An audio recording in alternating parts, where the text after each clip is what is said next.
বিজেপির সাথে কি তিপ্রামথার দূরত্ব বাড়ছে? মন্ত্রী অনিমেষ দেববর্মার প্রকাশ্যে এই বক্তব্য কেন? মুখ্যমন্ত্রী যদি তাকে গুরুত্বপূর্ণ দপ্তর না দেন তাহলে মন্ত্রিসভা থেকে পদত্যাগ করবেন এবং দিল্লির হোম মিনিস্টারের কাছেও আবেদন জানাবেন মন্ত্রী অনিমেষ দেববর্মা।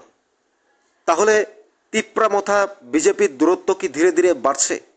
শুনুন মন্ত্রী অনিমেষ দেববর্মার বিশেষ বক্তব্য, তারপর এই নিয়ে কিছু কথা বলবো আপনাদের সঙ্গে। শুনুন তিনি কি বলতে চেয়েছেন, কি বোঝাতে চেয়েছেন তারই বক্তব্যে।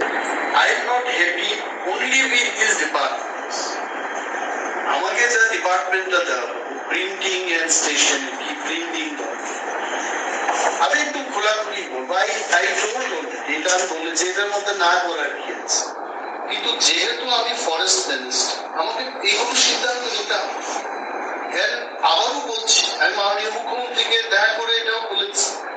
Few days back also I met, আমি বললাম যে এই রাজ্যের পিছিয়ে পড়া মানুষদের জন্য 22 বছর রাজনীতির জীবনে আছি, কখনো জল খেলাম, কখনো গোলা জল খেলাম, কখনো আবার ঠান্ডা জলও খেয়ে রাজনীতি করলাম।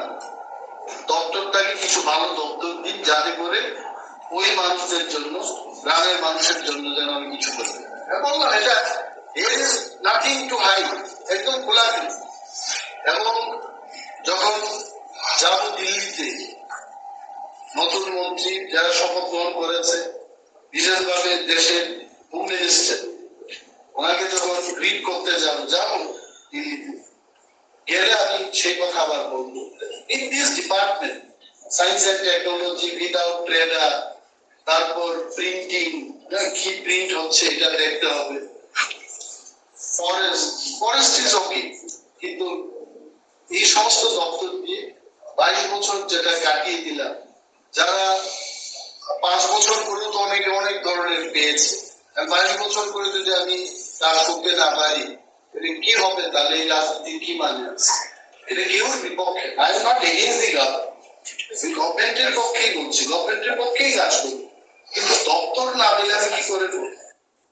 শুনলেন মন্ত্রী অনিমেষ দেববর্মার এই বিশেষ বক্তব্য। তিনি ত্রিপুরা অর্থাৎ লোকসভার আগেও তিনি একই কথা বলেছিলেন। তাকে যখন মন্ত্রিত্ব দেওয়া হয়েছে তিনি বলেছিলেন এই দপ্তর নিয়ে তিনি কাজ করতে পারবেন না, তাকে গুরুত্বপূর্ণ দপ্তর দেওয়া হোক। এবং তিনি বলেছেন লোকসভার পরে মন্ত্রী অনিমেষ দেববর্মা তাকে বলেছিল যে তাকে গুরুত্বপূর্ণ দপ্তর দেওয়া হবে। এখন লোকসভার রেজাল্ট আউট হয়েছে, শেষ হয়েছে সব কিছু। মন্ত্রী অনিমেষ দেববর্মা আবারও তার বক্তব্য তিনি প্রকাশ্যে তুলে ধরেছেন। তিনি মুখ্যমন্ত্রীকে জানাবেন এবং যদি গুরুত্বপূর্ণ দপ্তর তাকে দেওয়া না হয় তিনি দিল্লির হোম মিনিস্টারের কাছেও জানাবেন, দিল্লিতে গিয়ে জানাবেন। তারপর যদি না হয় তাহলে তো তিনি লোকসভার আগেই বলেছিলেন তিনি মন্ত্রিসভা থেকে পদত্যাগ করবেন। তিনি আরও একটি কথা বলেছেন, 5 বছর রাজনীতি করে অনেকে অনেক ভালো ভালো জিনিস, ভালো ভালো জায়গায় পৌঁছে গেছে, ভালো ভালো দপ্তর পেয়েছে, কিন্তু তিনি 22 বছর রাজনীতি করে যদি এটা পান তাহলে মানুষের জন্য কাজ করবেন কি করে? তার এই গুরুত্বপূর্ণ বক্তব্য, তার মূল্যবান বক্তব্য, কারণ মানুষের জন্য কাজ করতে হলে তার প্রশ্ন হলো ভালো দপ্তর প্রয়োজন যা দিয়ে মানুষের কাছে পৌঁছানো যাবে। অর্থাৎ তিনি কাজ করতে চান, তার বক্তব্যে এটাই সুস্পষ্ট উঠে এসেছে। এবং তিপ্রামথা বিজেপির যে বিষয়গুলো রয়েছে, আভ্যন্তরীণ বিষয়গুলো রয়েছে, তাদের যে যে চুক্তির জন্য তারা সরকারে এসেছে বা তারা সরকার গঠন করেছে, দুটো দলের বা 3টে দলের সমন্বয়ে এখন সরকার রাজ্যে, অর্থাৎ মন্ত্রী অনিমেষ দেববর্মা সরাসরি প্রকাশ্যেই বলেছেন তিনি কাজ করতে চান, যেটা লোকসভার আগেও বলেছেন, এখনও বলছেন। এখন প্রশ্ন হলো তাকে কোন দপ্তর দেওয়া হবে? তাকে ভবিষ্যতে কি গুরুত্বপূর্ণ দপ্তর দেওয়া হবে? একজন প্রতিমন্ত্রী, একজন ক্যাবিনেট মন্ত্রী দেওয়া হয়েছে।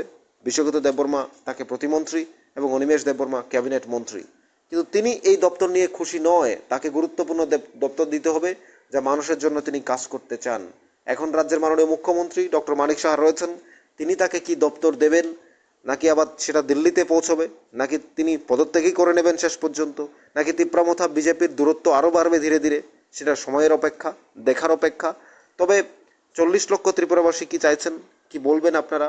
অর্থাৎ এই যে প্রকাশ্য বক্তব্য মন্ত্রী অনিমেষ দেববর্মার, সেটা যে প্রকাশ্যে চলে এলো, এখন চলছে টানাপোড়েন রাজনীতি, এই নিয়ে আলোচনা সমালোচনা চলছে। এখন দেশে বিরোধীরাও শক্তি বৃদ্ধি হয়েছে। অন্যদিকে বিজেপিও অনেকগুলো দলের সমন্বয়ে সরকার গড়েছে সেন্ট্রাল গভর্নমেন্টে। এখন প্রশ্ন হলো যে ধীরে ধীরে রাজনীতির যে উত্থান বা রাজনীতির যে পরিস্থিতি, শক্তি বৃদ্ধি, সব কিছু মিলিয়ে সরকারের উপর চাপ, সরকারকে প্রেশার ক্রিয়েট করা, সমস্ত দিক দিয়ে সরকার কি করবে, কি ভাববে, সে নিয়ে আমরা কথা বলবো, দেখব, পরবর্তীতে সমস্ত বিষয় তুলে আনবো। তবে আমরা আপনাদের শুধু এইটুকু বলতে চাই, আমাদের চ্যানেলটি ভালো লাগলে সাবস্ক্রাইব করুন, লাইক করুন, অবশ্যই শেয়ার করুন। মন্ত্রী অনিমেষ দেববর্মার এই বক্তব্যটা আপনারা কীভাবে দেখছেন জানাতে পারেন কমেন্টস বক্সে। আপনার মতামত, আমাদের সাথেই থাকুন।